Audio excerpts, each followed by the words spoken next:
السلام عليكم ورحمة الله وبركاته. هلا وكل الهلا بيكم، يا رب تكونون بألف خير والصحة والسلامة. اليوم بما أنه قررنا أن تكون قناتنا منوعة وكل شيء نستفاد من عنده نحاول نفيد الغير بيه، إن شاء الله اليوم راح يكون فلوقنا منوع عن عدة خلطات استعملها واعتمدها أنا وبنتي، نستفاد كلش من عندها، وإن شاء الله حبيت أشارككم هذه الوصفات اللي كلش تستفادون من عندها.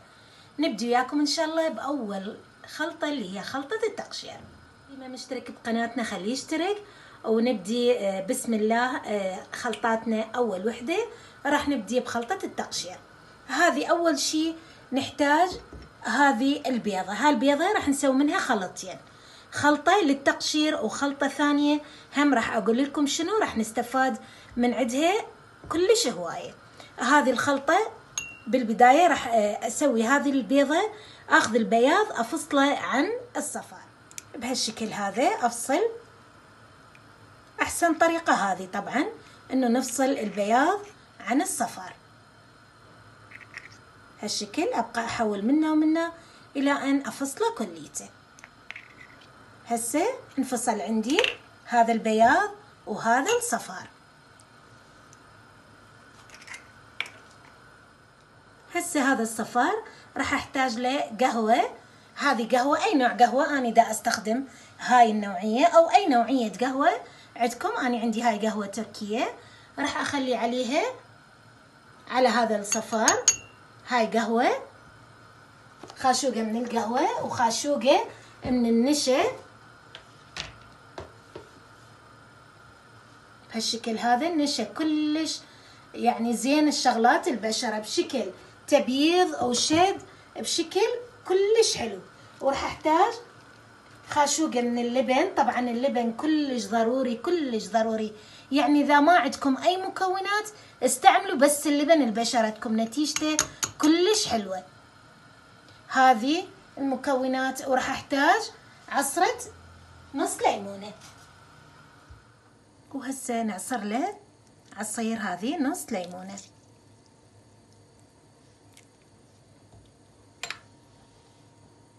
هذا هو نخلط المكونات كل زين. هذا نعتبره مقشر، طبعا مقشر ولا أروع. ضروري التقشير بالأسبوع مرة أو مرتين، هذا التقشير كلش ضروري. هسه أني إن شاء الله راح أسويه على إيد بنتي، وشوفوا التقشير مالته ايش قد حلو. طبعا أهم شي نخلطه خلطة كل زينة. وهسه ورا ما خلطت خلطة كل زينة راح ابدي اطبقه على ايد مينة. طبعا هذا التقشير كلش حلو، انصحكم به. طبعا العناية بالبشرة مسألة كلش ضرورية، يعني تفيد، تعطي نضارة، تعطي جمالية، تأخر بمسألة التجاعيد. وضروري من عمر 20 تبدون بهذه الماسكات. تحية ماما لإيديك. كلش راح تشوفون فرق عليها، تعطي يعني نعومة، تعطي بياض، تعطي جمالية بشكل تحسون يعني صدق نظافة. هذه طبقوها على الوجه وعلى الإيد كلش عادي، ما تأثر أبد. وإذا حابين تلغون البياض تحطون مكانه شكر وتقشرون به هم كلش عادي. طبعا خلطة للتقشير ولا أروع، استعملوها وشوفوا شلون تدعولي عليها. أنا ما أستغني عنها أبد. تتركوها إلى أن تنشف، وأشوفكم شو نسوي من بعد ما تنشف. وهذه من بعد ما خلينا الماسك فد نص ساعة أو حسب حرارة الجو عندكم، من ينشف نقوم بهالشكل هذا نبدي نقشر بيه. طبعا ما تتصورون ايش قد ينطي نضارة ونعومة بشكل حلوة للإيد وللوجه، وما تتحسس البشرة من عنده أبد. حتى لو كانت البشرة تتحسس من باقي الأمور، هاي الأمور أبد ما تتحسس من عندها.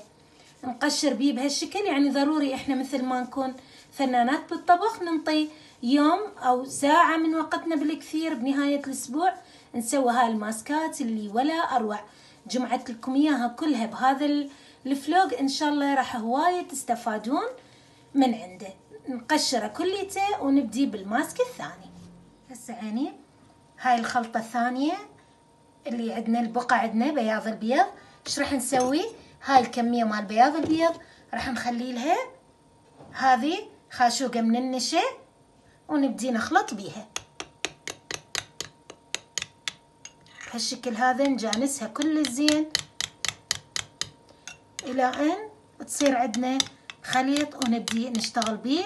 هذا الماسك الثاني، هذا ابقى اخلط بيه الى ان يصير هالشكل، بعوله هالشكل يكون مثل المادة الكريمية. وهسه نجي نطبقه على الايد بهالشكل هذا. طبعا هذا بياض البيض ما تتصورون ويا النشا شنو الفاعلية مالته، يعني يشد بشكل مو طبيعي، بس على انه لا تحركون وجهكم او ايديكم، يعني تسترخون الى ان ينشف كليته حتى يشد بشكل كلش حلو. هالشكل كل الايد نسويها ونتركها الى ان تنشف. وهسه من بعد ما خلصنا ماسك التقشير وماسك الشد والنتيجة روعة، جربوها وقولوا لي رأيكم بيها. راح نسوي ماسك التوريد. طبعا كل المواد اللي اشتغلنا بيها هي من المطبخ، ما نحتاج نجيب اي شيء من برا. هنا الماسك هذا الكركديه او كجرات، احنا العراقيين نسميه كجرات. هذا انقعه، هنا أنا عندي انا منقعته، باع المي مالته، شوف الحمار مالته شقد حلو. هذا يا اما تنقعوه واذا مستعجلين ممكن تفوروه، بس تفوروه يطلع عندكم هذا المي. باع المي مالته شلون حمار حلو. راح اصفيه واشوفكم ايش راح اسوي بيه. هذه الماده للتوريد. هذا كوب مثل ما شفتوه، هذا كوب صفيته، هذا صفيته طلع عندي هذا الكوب. راح اخلي له خاشوقه من النشا، هاي خاشوقه مليانه من النشا وياها هاي نص خاشوقه، وراح احاول اذوبها بيه واخليه على النار الى ان يتماسك، واخلي له خاشوقه من مي الورد. هذه ما اتركه ابد لان هو بسرعه يثخن. بعد لونه شقد حلو يصير بمجرد انه يلامس النار. بعد لونه شلون يصير وردي يخبل. طبعا لونه مثل لون التنت، من بعد ما تكون البشره متفتحه مساماتها راح تستقبل هذا التنت وتطلع البشره ورديه وتخبل. بعد شلون بدا شلون يثخن بهالشكل هذا. هسه من وصل هيجي قام طلع هاي الفقاعات، ابدي اطفي لين هذا من يبرد هم يثخن. وش راح اخلي له؟ راح اخلي له هذا عندي مي ورد. هذا مي ورد اي نوع مي ورد عندكم، اني هذا دا استعمله. راح اخلي له مقدار فد خاشوقه هالشكل هذا كلش كافي، واخلطه وياه يعطيني عطر وانتعاش للبشره كلش حلو. يعني هذا القوام مالته اتركه يبرد، ما اقدر استعمله بهالشكل هذا.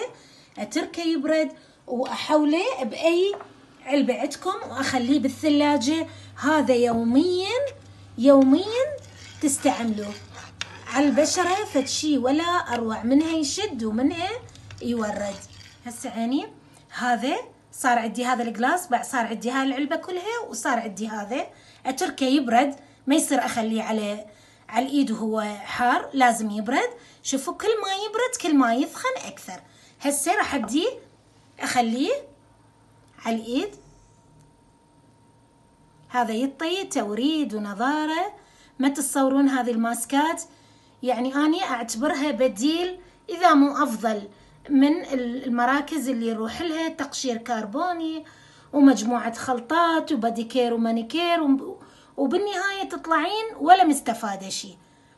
اني اشوف هذه الخلطات اليوميه كلش فادتني وما استغني عنها. يعني تدرون بياني نزلت من وزني 15 كيلو، ما خليته يأثر على بشرتي نهائيا، لأن استخدم وياها ماسكات. لأن تعرفون اللي يضعف أكيد يعني يبين على شكله، فوياها باستمرارية أخلي الماسكات. فنهائيا ما خليته يبين علي التغيير.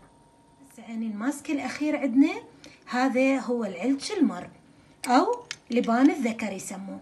هذا خاشوقة من عنده على قلاص مي، تنقعوه ليلة ليلتين، قد ما يتنقع أكثر يعطيكم نتيجة أفضل. وشون تعرفون النوعية أصلية أو مو أصلية؟ من هذا اللون اللي يشبه لون الحليب.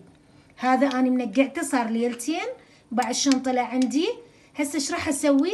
راح أصفيه وأشوفكم ايش راح أسوي بيه. هذا هنا راح أصفيه بهالشكل هذا، آخذ بس المي مالته. طبعا عندكم طريقتين، يا اما تفرغوه باي بخاخ مثل هذا البخاخ، ويوميا بالليل تخلوه على وجهكم نص ساعة وتغسلوه، يا اما اني راح اسويه بطريقة بعد احسن من ما تكون بالبخاخ. راح اضيف عليه خاشوقة من النشا، خاشوقة كبيرة من النشا هالشكل هذا، وراح اضيف عليه خاشوقة من الحليب الطوز. هذا الحليب الطوز راح اخلطه خلطة كل الزينة وافرغه، اخلطه بهالشكل وافرغه بهذه مالت الثلج. ما تتصورون الثلج من بعد الماسكات، اولا يسد المسامات اللي انفتحت اثناء الماسكات اللي حطيناها، وثاني شيء يشد البشرة وينطيها انتعاش ولا اروع، وبالاخص بهذه الثلاث مكونات. راح افرغها هالشكل واتركها تجمد، ويوميا تاخذوا لكم وحده من هذه المكعب هذا مالت الثلج وتمسحوه على وجهكم، النتيجه ولا اروع. سبحان الله اجفت عليه. هذا تجمدوه وتستعملوه. هسه اخر شيء هذا، شوفوا هذا اني عندي جامد يكون بهالشكل بعد التجميد، نستعمله حتى نغلق شكو مسامات عندنا انفتحت، وبنفس الوقت يشد البشرة. نتيجته كلش حلوة بهالشكل هذا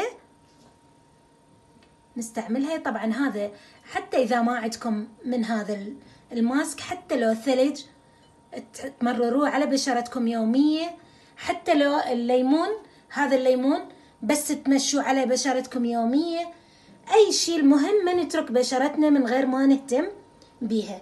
هذا اللي بقى عندنا من العلج المر حرمات ينذب، رجعت خليت عليه مي من جديد، راح ارجع افرغه ببخاخ، وهم نستفاد من عنده يوميا بخ من عنده على وجهنا.